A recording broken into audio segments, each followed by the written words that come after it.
Assalamualaikum learners, welcome to another video tutorial, and today we are going to discuss about the glucose metabolism, and we will specifically discuss about the glycolysis, and in general we will discuss about the other energy extracting mechanism. तो सबसे पहले तो ये देखिए कि human body is composed on trillions of cells.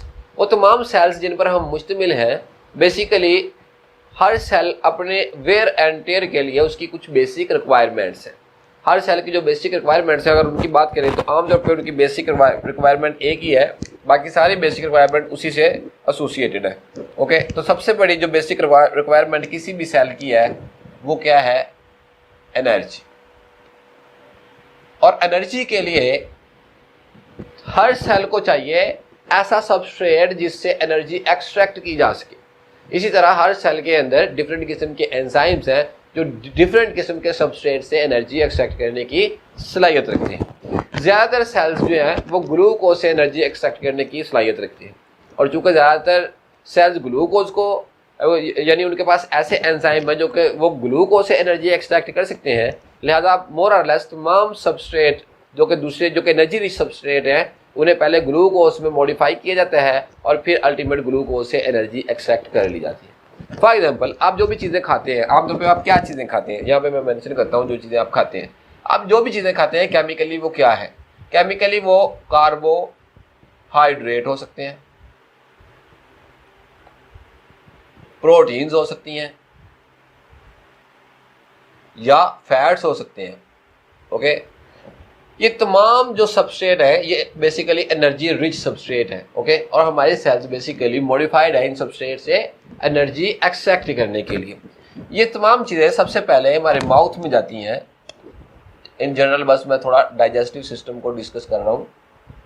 तो let's suppose कि ये हमारा माउथ है, और माउथ से सबसे पहले खाना जो है माउथ में गया है, और ख़ास तौर पे जो कार्बोहाइड्रेट है वो यहाँ पे समहाउ डाइजेस्ट हो जाते हैं।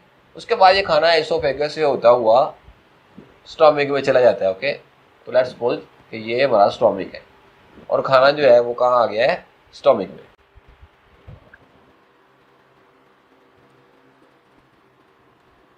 ओके, तो खाना जो है वो स्टोमिक में आ गया। कुछ डाइजेशन यहाँ पे होती है, और उसके बाद ये खाना फर्दर इस पार्ट में आ जाता है जिसे ड्यूडिनम कहा जाता है। ओके, ड्यूडिनम में आमतौर पे जो खाना की जो डाइजेशन है, तमाम किस्म के जो सबस्ट्रेट हैं, यानी कार्बोहाइड्रेट, प्रोटीन, फैट्स, इन तमाम किस्म के जो सबस्ट्रेट हैं उनकी डाइजेशन मोर और लेस कंप्लीट हो जाती है, और बेसिकली यहाँ पे ड्यूडिनम में ये तमाम न्यूट्रिएंट्स जो है ये अब्जॉर्ब होते हैं। ओके, और अब्जॉर्ब होकर ये न्यूट्रिएंट्स जाते हैं कहाँ पे? लेट्स सपोज कि ये ड्यूडिनम है, और ड्यूडिनम से यहाँ से ये तमाम किस्म के सबस्ट्रेट जो हैं पोर्टल सर्कुलेशन के जरिए लीवर में चले जाते हैं। ओके, तो ये मेरे पास लीवर है, तो तमाम किस्म के सबस्ट्रेट अब्जॉर्ब होते हैं, अब्जॉर्ब होकर लीवर में चले जाते हैं। अगर सिस्टम एनर्जी डेफिशिएंट चल रहा है तो फिर इस सबस्ट्रेट को ये सिस्टेमिक सर्कुलेशन में भेज देगा, ताकि तमाम सेल्स तक ये सबस्ट्रेट जो है वो डिस्ट्रीब्यूट हो सके, और हर सेल जो है इस एनर्जी रिच सबस्ट्रेट से एनर्जी एक्सट्रैक्ट कर सके। ओके, तो बेसिकली ये सबस्ट्रेट है क्या? सबस्ट्रेट बेसिकली फ्यूल है, यानी हम इसे कह सकते हैं कि ये ईंधन है, ये वो फ्यूल है जिनमें से एनर्जी एक्सट्रैक्ट किया जाती है। जैसे पेट्रोल से एनर्जी का जो एक्सट्रैक्ट करता है कोई इंजन, इसी तरह हमारे सेल्स जो है उनका फ्यूल जो है वो कार्बोहाइड्रेट, प्रोटीन्स या फैट्स वगैरह है। ओके, तो यहाँ पे ये है क्या? ये सिस्टेमिक सर्कुलेशन है। ओके, सिस्टेमिक सर्कुलेशन, और सिस्टेमिक सर्कुलेशन के जरिए सबस्ट्रेट को सेल्स तक पहुंचाया जाएगा। तमाम टिश्यूज तक जब न्यूट्रिएंट्स पहुंचते हैं तो ब्लड वेसल्स तकसीम दर तकसीम होकर छोटी छोटी ब्लड वेसल्स बन जाती हैं, और टिश्यूज के पास बहुत ही बारीक नालियाँ होती हैं जिन्हें कैपिलरीज कहते हैं, और इन कैपिलरीज में के दरमियान स्पेसिस होती हैं जिन्हें ये मैं यहाँ पे लिख देता हूँ, ये क्या है? ये कैपिलरीज है। ओके, और ये जो कैपिलरीज है ये 2 सेल्ड थिकनेस है इनकी, ओके। और इनके दरमियान जो है स्पेसिस होती हैं, इनके जो सेल्स होते हैं उनके दरमियान स्पेसिस होती हैं। उन स्पेसिस को क्या कहते हैं? उन स्पेसिस को इंट्रा सेलुलर क्लेफ्ट कहते हैं, ओके, या इंट्रा सेलुलर स्पेसिस भी कह सकते हैं, intracellular spaces of the capillaries. तो यहाँ से फूड पार्टिकल या सबस्ट्रेट या फ्यूल यहाँ से फ्लूइड के साथ, प्लाज्मा के साथ लीक आउट होकर इन स्पेसिस में एक्यूमुलेट हो जाता है, ओके। तो ये जो स्पेसिस हैं इन्हें कहते हैं इंटरस्टिशियल स्पेसिस। और ये जो रेड कलर में और ब्लू बाउंड्री में आपको नज़र आ रहे हैं, ये क्या है? ये फूड पार्टिकल या सबस्ट्रेट है, ओके, जो कि डाइजेस्ट होकर लीवर से सिस्टमिक सर्कुलेशन से अब यहाँ तक पहुँचे हैं। क्यों पहुँचे हैं? क्योंकि सिस्टम की एनर्जी जो है वो कम है। अगर सिस्टम के अंदर एनर्जी मौजूद है पहले से, तो फिर ये नहीं पाएंगे, फिर लीवर इनको स्टोर कर लेगा, ओके। यानी फैट्स हैं तो फैट्स एडिपोज टिश्यू में चले जाएंगे, अगर कार्बोहाइड्रेट है तो कार्बोहाइड्रेट यूजुअली लीवर में स्टोर हो जाती है। अदरवाइज अगर एनर्जी डिफिशियंसी है तो फिर ये सिस्टमिक सर्कुलेशन में आएंगे फूड पार्टिकल्स और टिश्यूज तक पहुंचेंगे। टिश्यूज में से कैसे ट्रांसपोर्ट होंगे? यहाँ पे कैपिलरीज हैं, कैपिलरीज के दरमियान इंट्रासेलुलर क्लेफ्ट है, वहाँ से ये लीक आउट होते हैं प्लाज्मा फ्लूइड के साथ, और उसको हम क्या कहते हैं? लिम्फ। तो ये लिम्फ के साथ यहाँ पे लीक आउट हो जाते हैं, कहाँ? इंटरस्टिशियल फ्लूइड में, और इंटरस्टिशियल स्पेसिस में, सॉरी। और इंटरस्टिशियल स्पेसिस में जब ये यहाँ पे लीक आउट हो जाएंगे तो ये अब फर्दर ट्रांसपोर्ट हो गए सेल के अंदर। तो ये एक सिस्टम है जो भी हमने पढ़ा, बल्कि ये 2 सिस्टम हमने पढ़े। एक तो हमने बात की डाइजेशन की, और सेकंड हमने बात की फूड पार्टिकल और सबस्ट्रेट जो कि डाइजेस्ट हो चुका है वो उसकी ट्रांसपोर्टेशन की। अब हम तीसरे सिस्टम की बात करते हैं। जो तीसरा सिस्टम है वो है respiration. Let me mention first here, यहाँ मैं लिख रहा हूँ, एनर्जी एक्सट्रैक्शन के लिए सबसे पहले हमें क्या चाहिए? सबसे पहले हमें चाहिए डाइजेस्टिव सिस्टम। डाइजेस्टिव सिस्टम के बाद दूसरा सिस्टम जो है वो कौन सा है? ट्रांसपोर्ट सिस्टम या सर्कुलेटरी सिस्टम।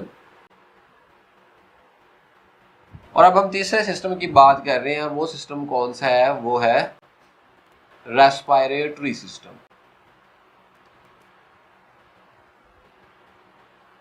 ओके, अब रेस्पिरेटरी सिस्टम की बात करते हैं। रेस्पिरेटरी सिस्टम एक बहुत ही अहम प्रोसेस से अंजाम देता है जिसे रेस्पिरेशन कहते हैं। रेस्पिरेशन की बेसिकली 2 टाइप्स हैं।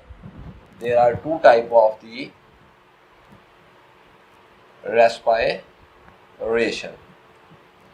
एक तो रेस्पिरेशन है जिसे हम एक्सटर्नल रेस्पिरेशन या फिर हम गैस एक्सचेंज कहते हैं, ओके। गैस एक्सचेंज कह लें या सिंपली ब्रीदिंग भी कह सकते हैं। जबकि जो दूसरी रेस्पिरेशन है उसे हम कहते हैं सेलुलर रेस्पिरेशन। ओके, अब पहले देखते हैं गैस एक्सचेंज या ब्रीदिंग को। ब्रीदिंग या हम सांस क्यों ले रहे हैं? सांस बेसिकली हम इसलिए लेते हैं ताकि ऑक्सीजन हमारी बॉडी के अंदर जाए और कार्बन डाइऑक्साइड बाहर निकल जाए, ओके। जिस तरह जलने का प्रोसेस है, यानी कंबस्शन इंजन, उसके अंदर हम पेट्रोल डालते हैं तो पेट्रोल बेसिकली ऑक्सीजन की मदद से जलता है और उसमें से एनर्जी एक्सट्रैक्ट होती है जिसकी वजह से इंजन चलता है, जिसकी वजह से मोटरसाइकिल चलता है, जिसकी वजह से कार चलती है। बिल्कुल इसी तरह हमने फ्यूल लिया है, कार्बोहाइड्रेट, प्रोटीन्स या फैट्स। जब ये हमारे सेल्स तक ट्रांसपोर्ट हो जाएंगे, हमने सेल्स तक इसको ट्रांसपोर्ट नहीं किया, हम उसके बाद में बात करेंगे ज़रा डिटेल से, इसलिए मैंने यहाँ तक इसको रोक दिया। लेट्स सपोज कि ये ट्रांसपोर्ट हो गया। जब ये फूड पार्टिकल यहाँ पे सेल्स के अंदर ट्रांसपोर्ट हो जाएंगे तो नेक्स्ट सिस्टम जो हमें रिक्वायर है वो है रेस्पिरेटरी सिस्टम। क्योंकि रेस्पिरेशन होगी तो फिर इस फूड पार्टिकल की ब्रेक डाउन होगी, और जब ये फूड पार्टिकल की ब्रेक डाउन होगी तो फिर इसमें से एनर्जी को एक्सट्रैक्ट कर लिया जाएगा। ओके, तो गैस एक्सचेंज में सबसे पहले ऑक्सीजन जो है वो लंग्स में आती है। लंग्स में आने के बाद हमारे ब्लड के अंदर ऑक्सीजन जो है, यानी ब्लड के अंदर खास किस्म के सेल हैं जिन्हें हम रेड ब्लड सेल्स कहते हैं, वो ऑक्सीजन को पकड़ते हैं और ऑक्सीजन को पकड़कर हर सेल्स तक पहुंचते हैं और हर सेल्स पर नोक करते हैं कि अपनी अपनी ऑक्सीजन ले लो। और जब ऑक्सीजन यहाँ तक पहुंच जाएगी सेल में, लेट्स सपोज कि यहाँ पे ऑक्सीजन पहुंच गई है, तो ये ऑक्सीजन है, ये फॉर एग्जाम्पल ग्लूकोज मॉलिक्यूल या कार्बोहाइड्रेट है, तो ये यहाँ पे ब्रेक डाउन हो जाएगी और यहाँ से क्या निकलेगा, एनर्जी प्लस कार्बन डाइऑक्साइड। और ये कार्बन डाइऑक्साइड अगेन ब्लड के अंदर जाएगी और ब्लड के अंदर जाकर ये दोबारा से लंग्स तक पहुंचेगी और लंग्स इसको एक्सेल कर देंगे और ये एटमॉस्फेयर में शामिल हो जाएगी। इसी तरह हम सांस ले जा रहे हैं, लगातार हम सांस जो ले रहे हैं, बेसिकली ये हमारी सेलुलर रिक्वायरमेंट, यानी ये ऑक्सीजन जो हम अंदर लेके जा रहे हैं ये हमारे सेल्स तक पहुंचती है और इसके बगैर एनर्जी एक्सट्रैक्ट करना पॉसिबल नहीं। लिहाजा जो ऊपर वाला पार्ट यानी ऑक्सीजन का आना और कार्बन डाइऑक्साइड का बाहर निकलना, इसे हम कहते हैं गैसेस एक्सचेंज या हम इसे क्या कहते हैं, ब्रीथिंग। जबकि जो दूसरा पार्ट है वो है सेलुलर रेस्पिरेशन। सेलुलर रेस्पिरेशन में क्या होता है कि ऑक्सीजन एक सेल में पहुंचती है और उस सेल के अंदर सबस्ट्रेट से वो ऑक्सीजन एनर्जी को एक्सट्रैक्ट करती है और वो कार्बन डाइऑक्साइड और एनर्जी की फॉर्म में प्रोडक्ट हमारे पास आते हैं। ये वाली जो रेस्पिरेशन है इसे हम कहते हैं सेलुलर रेस्पिरेशन। अब हम बात करते हैं एनर्जी एक्सट्रैक्शन मैकेनिज्म की। सबसे पहला मैकेनिज्म जो बहुत ही सिंपल है, जो प्रिमिटिव है, यानी इवन जो प्रोकैरियोट और या यूनिसेलुलर ऑर्गेनिज्म में भी जो मौजूद है, वो तरीकाकार या वो पाथवे वो कौन सा है, वो है ग्लाइकोलिसिस। ग्लाइकोलिसिस की अगर सिंपल डिफिनेशन हम करें तो ग्लाइकोलिसिस क्या है? Glycolysis is a oxidation of glucose, okay, और more concisely you can say it's a pathway, it's a metabolic pathway. ये क्या है? ये मेटाबॉलिक पाथवे है in which glucose molecule break down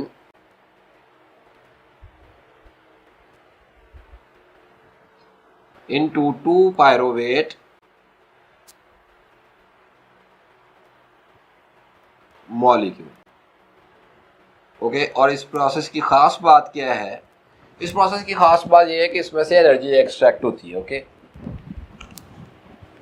यानी लेट्स सपोज कि यहाँ पे मेरे पास एक ग्लूकोज मॉलिक्यूल है जो कि 6 कार्बन का है और ये ग्लूकोज मॉलिक्यूल ब्रेक डाउन हो जाता है किसमें? 3 कार्बन मॉलिक्यूल्स की। और ये जो 3 कार्बन मॉलिक्यूल्स हैं इन्हें क्या कहते हैं? पायरोवेट। अब बेसिकली ये एक सीरीज ऑफ रिएक्शन है, ओके। ये मुकम्मल पाथवे जो मोर और लेस 10 एंजाइम्स पर मुश्तमिल है, 10 एंजाइम्स, और after the action of the 10 enzyme glucose molecule converted into 2 pyruvate molecule, और यहाँ हमारे पास 2 ATP नेट प्रोडक्ट के तौर पे और NADH 2NADH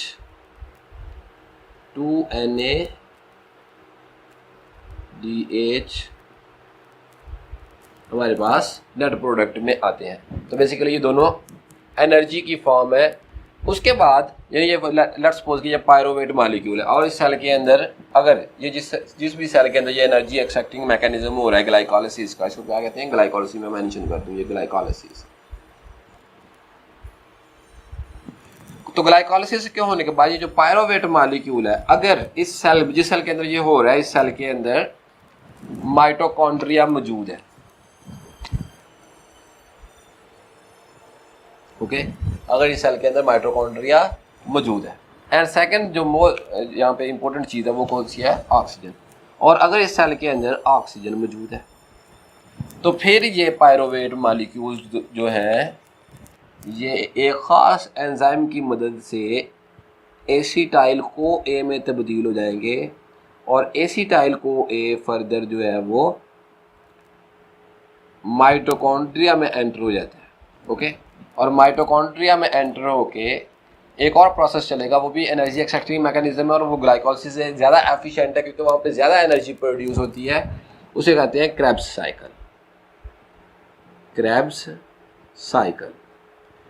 क्रेब्स साइकिल के बाद यहीं पे एक और मैकेनिज्म है एनर्जी एक्सट्रैक्टिंग मैकेनिज्म, उसे कहते हैं इलेक्ट्रॉन ट्रांसपोर्ट चेन। तो इस प्रोसेस से फर्दर एनर्जी एक्सट्रैक्ट कर ली जाती है। यानी सबसे पहले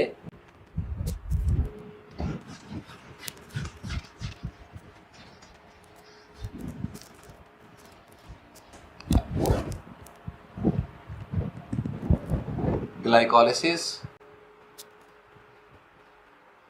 और ग्लाइकोलिसिस में ग्लूकोज मॉलिक्यूल पायरोवेट में चेंज हो गया है।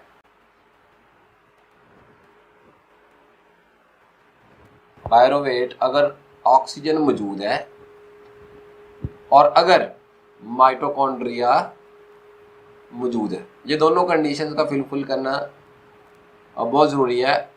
अगर ये दोनों में से एक भी चीज़ नहीं है, यानी ऑक्सीजन नहीं है या माइटोकॉन्ड्रिया मौजूद नहीं है, तो फिर ये क्रैब्स साइकिल में नहीं जाएगा। ओके, ये पायरोवेट यहीं पे खत्म हो जाएगा। तो यहाँ भी एनर्जी आई है हमारे पास। ओके, लेकिन माइटोकॉन्ड्रिया से आगे अगर ये माइटोकॉन्ड्रिया में चला जाता है और ऑक्सीजन की मौजूदगी भी मौजूद है, तो फिर ये क्रैब्स साइकिल में जाएगा और क्रैब्स साइकिल से एनर्जी एक्सट्रैक्ट की जाएगी and then electron transport chain में, और इलेक्ट्रॉन ट्रांसपोर्ट चेन से भी एनर्जी एक्सट्रैक्ट की जाएगी। तो देयर आर मैनी एटीपी। अगर उतनी ऑक्सीजन मैसर नहीं आती जितनी के रिक्वायर है, यानी आप जॉगिंग कर रहे हैं और जॉगिंग करने से आपके सेल्स की एनर्जी डिमांड बढ़ गई है। एनर्जी डिमांड बढ़ने से ऑक्सीजन की डिमांड बढ़ गई है, क्योंकि एनर्जी डिमांड बढ़ने से एनर्जी रिच फ्यूल तो पहले से मौजूद है, लेकिन उससे एक्सट्रैक्ट करने के लिए हमें ऑक्सीजन चाहिए, तो ऑक्सीजन डिमांड बढ़ गई। आप तेजी से सांस ले रहे हैं, लेकिन सम टाइम ऐसा होता है कि इसके बावजूद ऑक्सीजन डिमांड फुलफिल नहीं होती। उस सूरत हाल में ये पायरोवेट जो है, यानी अगर ऑक्सीजन मौजूद नहीं है, ओके, तो ये प्रोसेस कन्वर्ट हो जाएगा एनएरोबिक प्रोसेस। तो ड्यूरिंग द एनएरोबिक कंडीशन ये पायरोवेट मॉलिक्यूल क्रैब्स साइकिल में नहीं जाएगा, बल्कि ये किधर चला जाएगा, ये फर्मेंटेशन में, और जिसे लैक्टिक एसिड फर्मेंटेशन कहते हैं। लैक्टिक एसिड फर्मेंटेशन में ये प्रोसेस चला जाएगा और इस प्रोसेस में होता क्या है, इस प्रोसेस में होता है कि पायरोवेट मॉलिक्यूल और NADH की मौजूदगी में एक एंजाइम है जिसे लैक्टेट डिहाइड्रोजिनेज कहते हैं, वो पायरोवेट को लैक्टिक एसिड में कन्वर्ट कर देता है। ओके, इसे हम कहते हैं लैक्टिक एसिड फर्मेंटेशन। और जब ये लैक्टिक एसिड में कन्वर्ट हो जाएगा तो यहाँ पे जो चीज़ बनेगी वो एक लैक्टिक एसिड है प्लस ATP। तो एनर्जी एक्सट्रैक्शन सिर्फ एरोबिक नहीं है, बल्कि एनर्जी एनएरोबिकली भी एक्सट्रैक्ट होती है। बट एनएरोबिक प्रोसेस जो है वो प्रिमिटिव है, जो पुराने कदीम सेल्स हैं उनमें है। हमारे पास कहाँ से आया, हमारे पास ये एवोल्यूशनरी है, यानी उनसे ये हम तक पहुंचा है। सेकंड चीज़, ये जो ATP एनारोबिक प्रोसेस के जरिए आ रही है, यानी यहाँ पे 2 ATP बनते हैं और यहाँ पे नेट प्रोडक्ट ग्लाइकोलिसिस की 2 ATP है। तो देयर आर 4 ATPs एनारोबिकली जो प्रोड्यूस हुए हैं, जबकि एरोबिकली जो ग्लूकोज से ATPs प्रोड्यूस होते हैं वो 4 से बहुत ज़्यादा है। लिहाजा अगर ऑक्सीजन मौजूद है और अगर माइटोकॉन्ड्रिया सेल के अंदर मौजूद है, तो ये पायरोवेट लैक्टिक एसिड फर्मेंटेशन में नहीं जाएगा, बल्कि ये क्रैब्स साइकिल में जाएगा, ताकि ज़्यादा एनर्जी एक्सट्रैक्ट की जा सके। यहाँ लैक्टिक एसिड के हवाले से मैं एक और चीज़ आपको बताता चलूँ कि जितने भी एसिड हैं इनकी जो pH है वो लो है, और जिस सिस्टम के अंदर ये प्रोड्यूस होंगे उस सिस्टम की भी pH ये लो कर देंगे। अब फिजियोलॉजिकल pH जो 7.2 7.3 मोरलेस नियर टू न्यूट्रल होती है, वहाँ पे अगर लैक्टिक एसिड प्रोड्यूस होता है तो वो बहुत ज़्यादा रिस्की हो सकते हैं, बहुत ज़्यादा फिजियोलॉजी को डिस्टर्ब कर सकता है। फॉर एग्जाम्पल, अगर कोई ये जिस बंदे के अंदर प्रोड्यूस हो रहा है लैक्टिक एसिड, उसे मायोकार्डियल इन्फेक्शन है या उसे स्कीम या कोई हार्ट डिजीज़ है, स्कीमिक हार्ट डिजीज़ है, तो उसके जो मसल सेल्स हैं, हार्ट मसल सेल्स हैं, वहाँ पे बहुत ज़्यादा लैक्टिक एसिड प्रोड्यूस होगा। और अगर वहाँ पर बहुत ज़्यादा लैक्टिक एसिड प्रोड्यूस होगा तो क्या होगा, it will leads to metabolic acidosis. तो उस पेशेंट को मेटाबॉलिक एसिडोसिस हो सकती है, और metabolic acidosis will lead to death. लिहाजा पेशेंट की मौत वाक़या हो सकती है लैक्टिक एसिड प्रोड्यूस होने से। एक और चीज़, लैक्टिक एसिड जब प्रोड्यूस होता है तो ये जिन मसल्स में लैक्टिक एसिड प्रोड्यूस होता है वहाँ पे ये फैटीग का बायस बनता है, जिसे खल्लियाँ भी कहते हैं, ठीक है, तो वो पेन करता है। लेकिन अगर बाद में ऑक्सीजन अवेलेबल हो जाएगी तो ये लैक्टिक एसिड लीवर में चला जाएगा, और लीवर में जाकर ये दोबारा से ग्लूकोज में तब्दील हो जाएगा एक प्रोसेस के जरिए जिसे हम कहते हैं ग्लूकोनियोजेनेसिस। ओके,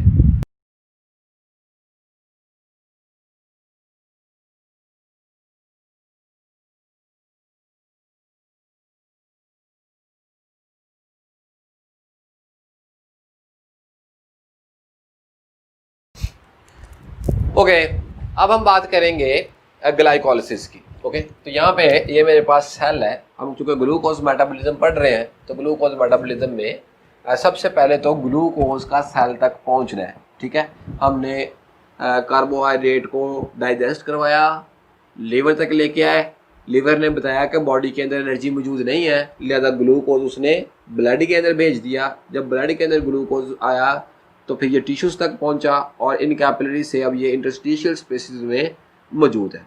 अब first step of the glycolysis जो है वो है entry of glucose into the cell. ये बहुत इंपॉर्टेंट स्टेप है। ठीक है, क्योंकि जब तक आपके पास पैसे नहीं हैं तब तक आप शॉपिंग नहीं कर सकते। तो आपके पास पैसे होंगे फिर ही आप शॉपिंग करेंगे। इसी तरह जब तक आपके पास आपके सेल के पास ग्लूकोज मॉलिक्यूल नहीं है तो उसे कंज्यूम नहीं किया जा सकता। ठीक है, तो लिहाजा सबसे पहला जो पार्ट है कि वो ग्लूकोज का सेल तक पहुंचना है। अब हम देखते हैं कि ग्लूकोज ने कौन से सेल तक पहुंचना है, यानी कौन से सेल हैं जो ग्लूकोज से एनर्जी एक्सट्रैक्ट करेंगे। ठीक है, तो बायोकेमिस्ट्री में जब भी हम किसी भी मेटाबॉलिक पाथवे की बात करते हैं तो हम पहले ये बताएंगे, हम स्पेसिफाई करेंगे उन सेल्स को जहाँ पे वो ख़ास मेटाबॉलिक प्रोसेस या पाथवे हो रहा है। नेक्स्ट हम बताएंगे कि उस ख़ास सेल के अंदर कौन सी ऑर्गेनेलिस है जहाँ पर वो प्रोसेस होता है। ठीक है, फिर हम उससे नेक्स्ट बात करेंगे। तो सबसे पहले हम यहाँ पे बात करते हैं कि ये कौन से सेल्स हैं जहाँ पर ग्लाइकोलिसिस होती है। तो यहाँ पे मैं लिख रहा हूँ कौन से सेल्स हैं। Location of the glycolysis। Okay, कौन से सेल्स हैं जहाँ पे ये ग्लाइकोलिसिस का प्रोसेस होता है वो है, मैं let me change marker, all types of cells.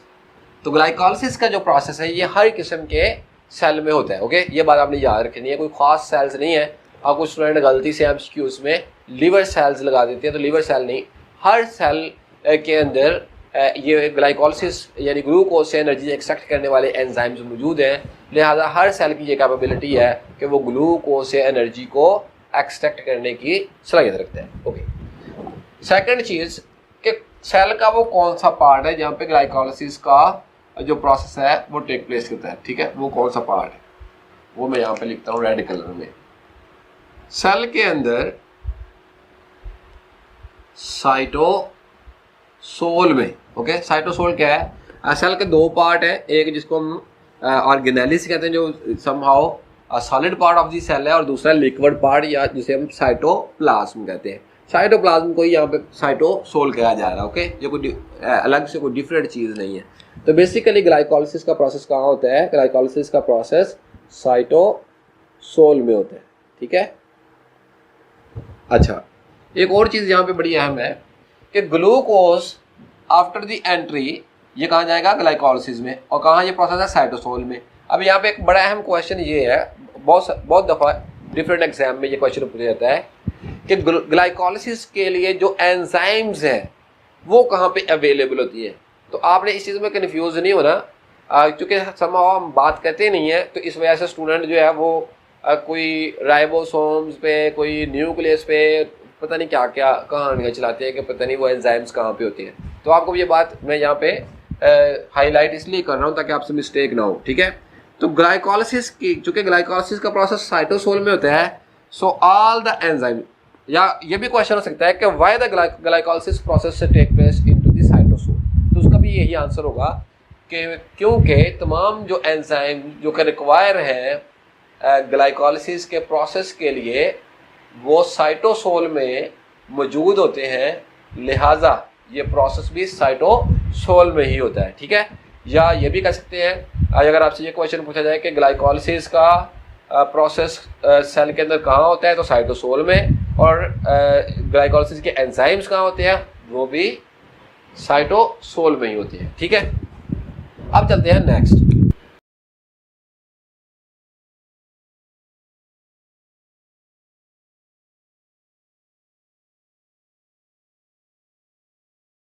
तो ऑक्सीजन और माइटोकॉन्ड्रिया मौजूद है, यानी प्रोसेस एरोबिक रेस्पिरेशन में है, तो फिर ये पायरोवेट मॉलिक्यूल्स या जो कि ग्लाइकोलाइसिस की एंड प्रोडक्ट हैं, ये क्रेब्स साइकिल में चले जाएंगे और इलेक्ट्रॉन ट्रांसपोर्ट में चले जाएंगे और एनर्जी एक्सट्रैक्ट हो जाएगी। लेकिन अगर ऑक्सीजन मौजूद नहीं है या माइटोकॉन्ड्रिया मौजूद नहीं है, इंटरेस्टिंगली आपको एक इन्फॉर्मेशन देता चलो, हमारी बॉडी में ऐसे सेल भी हैं जहाँ ऑक्सीजन तो मौजूद होती है लेकिन माइटोकॉन्ड्रिया मौजूद नहीं होता, और वो कौन से सेल्स हैं, red blood cells. Red blood cells में कोई भी ऑर्गेनेली नहीं होती, क्योंकि वो ज्यादा हीमोग्लोबिन को स्टोर करने के लिए अपनी तमाम ऑर्गेनेलीज, इवन उनके पास न्यूक्लियस भी नहीं होता। तो जब वो रिथ्रोपाइसिस होती है, रेड ब्लड सेल्स नए बनते हैं, तब उनके पास सारी ऑर्गेनेलीज होती हैं, लेकिन बाद में वो सारी ऑर्गेनेलीज को सेल से बाहर निकाल देते हैं। ओके, तो उनके अंदर ऑक्सीजन तो बहुत ज्यादा मौजूद है, लेकिन वहाँ माइटोकॉन्ड्रिया मौजूद नहीं है, तो वहाँ भी ग्लाइकोलाइसिस का प्रोसेस तो होगा, लेकिन Krebs cycle electron transport chain वहाँ पे पॉसिबल नहीं है। लिहाजा हर सेल में ग्लाइकोलाइसिस होती है, और जब भी हम ग्लूकोज मेटाबॉलिज्म के बारे में पढ़ेंगे और ग्लूकोज मेटाबॉलिक पाथवे की बात करेंगे, we will start always from the glycolysis. और ग्लाइकोलाइसिस का फर्स्ट स्टेप क्या है, ग्लाइकोलाइसिस का फर्स्ट स्टेप है, there are 10 step of the glycolysis. Okay, जैसे मैंने स्टार्ट में बात की कि this is a series of reaction. Okay, तो ये जो फर्स्ट स्टेप है वो है entry of glucose molecule into the cell। Okay, तो यहां तक हमारे पास कार्बोहाइड्रेट खाए, एसोफेगस में गए, स्टोमक में डाइजेस्ट हुए, स्मॉल इंटेस्टाइन में आए और लीवर में चले गए, और लीवर से ब्रेन ने सिग्नल दिया कि सिस्टम के अंदर एनर्जी का लेवल कम है, लिहाजा लीवर ने उन कार्बोहाइड्रेट्स को या ग्लूकोज को रिलीज कर दिया, और अब इवन ये मोनोसेक्राइड ये जो ग्लूकोज मॉलिक्यूल है, ये टिश्यू की सराउंडिंग में जहाँ पे खाली जगह जिन्हें इंटरस्टिशियल स्पेसिस कहते हैं वहां तक पहुंच चुका है। तो now entry of glucose molecule into the cell, अब ये वाला स्टेप हो, यानी ये glucose molecule inside the cell आ जाए, तो प्रॉपरली नेक्स्ट ग्लाइकोलाइसिस स्टार्ट हो जाएगी, क्योंकि there are enzyme which are required for the glycolysis. लेकिन यहां तक तो ग्लूकोज की ट्रांसपोर्टेशन हमें समझ आ गई। अब आगे देखेंगे कि क्या ग्लूकोज मॉलिक्यूल यहां तक कैसे पहुंचता है। ओके, तो याद रखिए ग्लूकोज मॉलिक्यूल सेल के अंदर ट्रांसपोर्टेशन के लिए there are 2 process. Okay, glucose की ट्रांसपोर्टेशन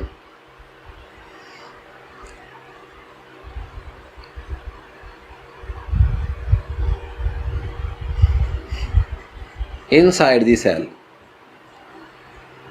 यानी सेल के अंदर कैसे पहुंचता है। There are 2 process.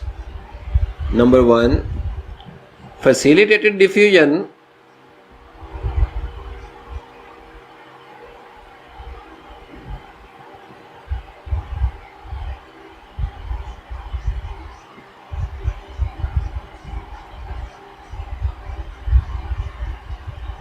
And the second one active transport, बल्कि इसको ज़्यादा बेहतर है हम कहें cotransport mechanism. Okay, cotransport, और को ट्रांसपोर्ट में basically there are certain type of sodium glucose channel. तो सोडियम चूँकि अपने चैनल के ज़रिए सेल में जाती है, तो साथ ही ग्लूकोज मॉलिक्यूल उसके साथ ट्रांसपोर्ट हो जाता है, और इस तरह के प्रोसेस को जिसमें सोडियम और ग्लूकोज इकट्ठे ट्रांसपोर्ट हो उसे कहते हैं को ट्रांसपोर्ट मैकेनिज्म। ओके, तो फैसिलिटेटेड डिफ्यूजन जो मोस्ट इंपोर्टेंट फिनोमेना है, जो ज़्यादातर सेल्स में ग्लूकोज जो पहुंच रहा है वो through facilitated diffusion. This is not simple diffusion. Simple diffusion और फैसिलिटेटेड डिफ्यूजन में फॉर एग्जांपल यहाँ फ़र्क देखते हैं। यहाँ पे ग्लूकोज मॉलिक्यूल है, और ग्लूकोज मॉलिक्यूल अगर तो प्लाज्मा मेम्ब्रेन को ये ग्लूकोज मॉलिक्यूल ये डायरेक्टली यहाँ से क्रॉस अगर के इधर आ जाए, तो फिर हम इसे कहेंगे सिंपल डिफ्यूजन, जो कि ऐसा पॉसिबल नहीं है। हालांकि कि यहाँ पे हायर कंसंट्रेशन है ग्लूकोज मॉलिक्यूल की, ओके, जिस तरह यहाँ पे आपको नजर आया, हायर कंसंट्रेशन है ग्लूकोज मालिक्यूल की और यहाँ पे low concentration of glucose molecule. Technically से आना चाहिए, लेकिन परमेबिलिटी, किसी भी सब्सटेंस की परमेबिलिटी पे बहुत सारे अवामल असरअंदाज होते हैं, सिर्फ कंसंट्रेशन ग्रेडियंट नहीं। यानी इसकी पोलैरिटी क्या है, ये सब्सटेंस फैट सॉल्युबल है या वाटर सॉल्युबल है। अगर तो ये फैट सॉल्युबल होता तो ये अंदर आ सकता था, पर चूंकि ये वाटर सॉल्युबल है ये डायरेक्टली क्रॉस नहीं कर सकता। पोलैरिटी के हिसाब से तो ये अंदर आ सकता है क्योंकि ये इसके ऊपर कोई खास किस्म का चार्ज नहीं है। लेकिन एक और मसला ये है पार्टिकल साइज। पार्टिकल साइज के लिहाज से भी ये सेल मेम्ब्रेन को क्रॉस नहीं कर सकता। अगर इसका पार्टिकल साइज स्मॉल होता तो शायद ये क्रॉस कर लेता, लेकिन चूंकि पार्टिकल साइज बड़ा है और चूंकि ये वाटर सॉल्युबल सब्सटेंस है, लिहाजा ये फास्फोलिपिड बाइलेयर सेल मेम्ब्रेन को डायरेक्टली क्रॉस नहीं कर सकता। इसे खास किस्म के चैनल से गुजर कर आना पड़ता है। ओके, अगर ये यहाँ से आ जाए तो फिर हम इसे कहेंगे सिंपल डिफ्यूजन। लेकिन चूंकि ये higher concentration to low concentration move करता है through the facilitation of certain type of channel, certain type of transporter proteins, लिहाजा हम इसे कहते हैं फैसिलिटेटेड डिफ्यूजन। लिहाजा ये जो प्रोटीन आपको नजर आ रही है इसे कहते हैं ग्लूकोज ट्रांसपोर्टर प्रोटीन, या फिर सिर्फ ग्लूकोज ट्रांसपोर्टर भी कह सकते हैं। ओके, तो बेसिकली तमाम सेल्स के पास ग्लूकोज ट्रांसपोर्टर्स प्रोटीन होती हैं, तो ग्लूकोज मालिक्यूल उन ट्रांसपोर्टर की हेल्प से सेल के अंदर जा सकते हैं। अ ग्लूकोज ट्रांसपोर्टर तकरीबन there are 14 types of the glucose transporter, but there are 4 types that are those are most important: glucose transporter 1, 2, 3 and 4।